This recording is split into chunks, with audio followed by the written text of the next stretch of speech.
All right, so, quick one before we get into it. If you've ever had a family member who insists they're winning an argument while the house is visibly on fire behind them, you already understand the entire US-Canada trade relationship in 2026, and you can honestly skip the next 12 minutes. For everyone else, let's get into it, because there's a specific kind of confidence that only comes from a man who has never once checked his own math, and Donald Trump just displayed it again on national television. "We're not going to bend," he said. "In the case of Canada, we're spending $200 billion a year to subsidize Canada."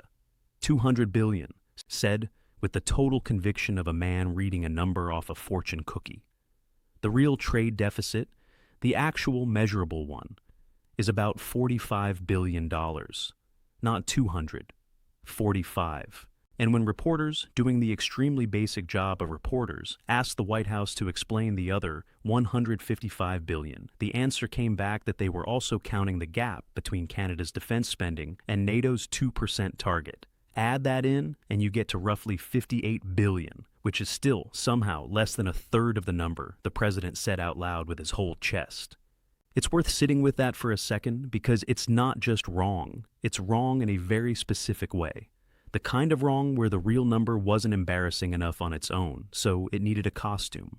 Now here's where it stops being a math error and starts being an actual American problem, because Trump didn't just get the number wrong, he built an entire foreign policy on top of it.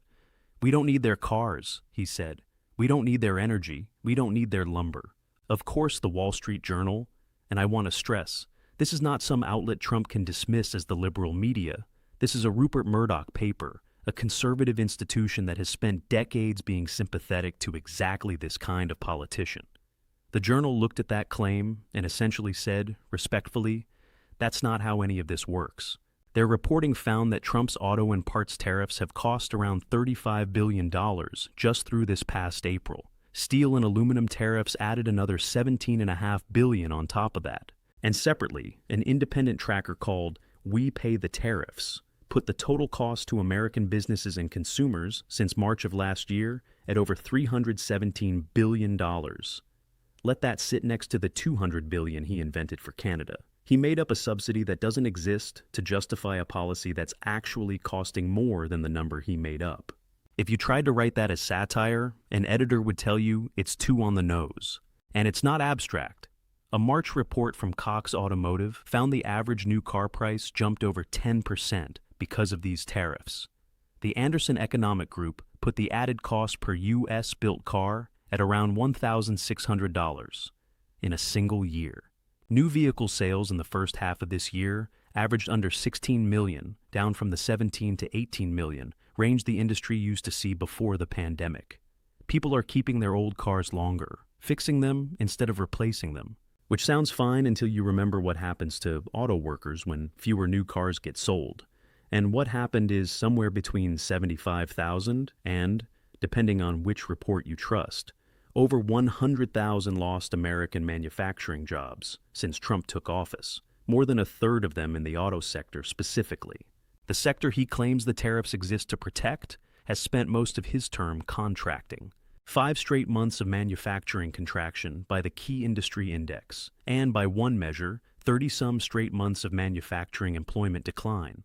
He promised the golden age of American manufacturing. What arrived instead was a slower bleed with a tariff receipt attached. Here's the part I actually find funnier than any of that, though, because Trump did get one factory announcement he loves to point to: Toyota, expanding a Texas plant, moving Tacoma truck production out of Mexico, adding 2,000 jobs. Trump posted about it immediately. Tariffs at work, he said, more or less, taking a full victory lap on social media. And the Wall Street Journal, again, his own side's paper, looked into it and reported that Toyota's own stated reasons were Texas's business-friendly environment and its local political leadership, not tariffs, not once. It's the corporate equivalent of someone else winning the lottery near your house and you telling everyone it was your lucky socks. Now, of course, none of this happened in a vacuum, and this is where it gets structurally interesting, because earlier this year, the Supreme Court actually ruled 6-3 that Trump's sweeping tariffs were unlawful, not politically unwise, unlawful. Only Congress, the court said, has the constitutional power to impose taxes like this. You'd think that's the part of the story where the tariffs end. It is not. Because within roughly a day, the administration announced new tariffs on the same countries under a different legal justification. Section 122, Section 301, Section 232. Whatever framework happened to still be standing after the last one got knocked down. It's less a trade policy at this point than a game of legal whack-a-mole, except the mole is a national economic strategy, and the person holding the mallet is the same one who set the rules. And here's the part where I think most American coverage has been looking in the wrong direction entirely, because everyone keeps asking whether Canada's hurting. Canada's hurting, sure. Ontario's lost tens of thousands of manufacturing jobs. The loonies taken hits. Tourism forecasts got revised from plus 9% growth to minus 14%. But hurting countries do one of two things. They beg or they leave. And Canada, very quietly, without a single dramatic press conference, has spent the last year leaving. They bought their new fighter jets from Sweden, not the United States, Sweden. They signed a new trade framework with the UK, a first-ever bilateral trade deal with Indonesia. They're deep in negotiations with India, including a uranium supply deal worth over $2.5 billion. They expanded their Chinese EBAOV import quota specifically to attract Chinese manufacturing investment into Canadian auto plants. The same auto sector Trump's tariffs were supposedly designed to protect for America. Every one of those deals is Canada building a version of its economy that doesn't need the United States to function. That's not retaliation. That's a divorce filing. And General Motors, an actual American company, just told its own investors to expect $3 to $4 billion in tariff costs this year as part of its official financial guidance, not as a complaint, as a line item, as a cost of doing business that a domestic manufacturer now has to plan around, the same way you'd plan around rent going up. So here's the honest, uncomfortable shape of this thing as I record it. The $200 billion subsidy was never real.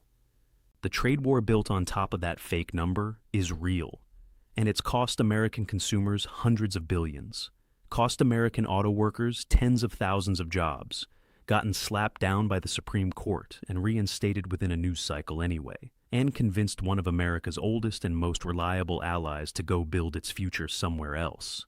Stockholm, Jakarta, New Delhi, Beijing, anywhere that isn't Washington. Trump wanted Canada to feel like it couldn't survive without the United States. Instead, he's given it a fairly compelling reason to try. And the strange, quietly devastating thing about that is he'll probably still call it a win. I'm Marcus Fenn. This is Borderlines. If you'd rather understand what's actually happening than just hear it argued about, you know where to subscribe.